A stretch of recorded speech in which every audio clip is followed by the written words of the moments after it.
వైష్ణవ్ కేసులో చూసినట్టు ఇంటెన్షన్ ముందే వెపన్స్ ఇవన్నీ ఉంటే దస్ అన్ ఎస్టాబ్లిష్డ్ ఎగ్జిస్టింగ్గా యాక్షన్స్ తీసుకున్నాడు.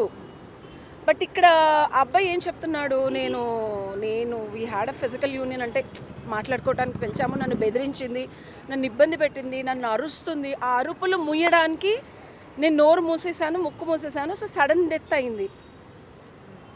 అయినప్పుడు నా క్వశ్చన్ అంటే ఇంకా నాకు క్లారిటీ రావాల్సింది, డెత్ అయినప్పుడు బాడీని డిస్పోజ్ చేయడానికి తీసుకెళ్తే మొత్తం తీసుకెళ్ళి మరి అలానే కాల్ చేయాలి కదా.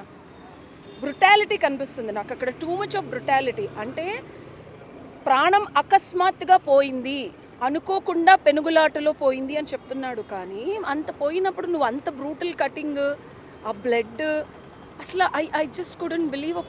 ఒక హ్యూమన్ అలాగా ఇమాజిన్ కూడా చేయగలరా, అట్లా తీసుకెళ్ళి చేయగలరా అంటే సో ఇంటెన్షన్ ఉందా, ఎస్టాబ్లిష్డ్ ఇంటెన్షన్ ఉంటుంది. ఎందుకంటే ఫ్యూచర్లో మళ్ళీ ఎక్కడ ఇబ్బంది కలగకుండా అమ్మాయిని కంప్లీట్గా జీవితంలోంచి తీసేద్దామంటే, బట్ అది తెలిసి కూడా ఫ్యూచర్ ఉండదు. ఎందుకంటే డెఫినెట్గా లైఫ్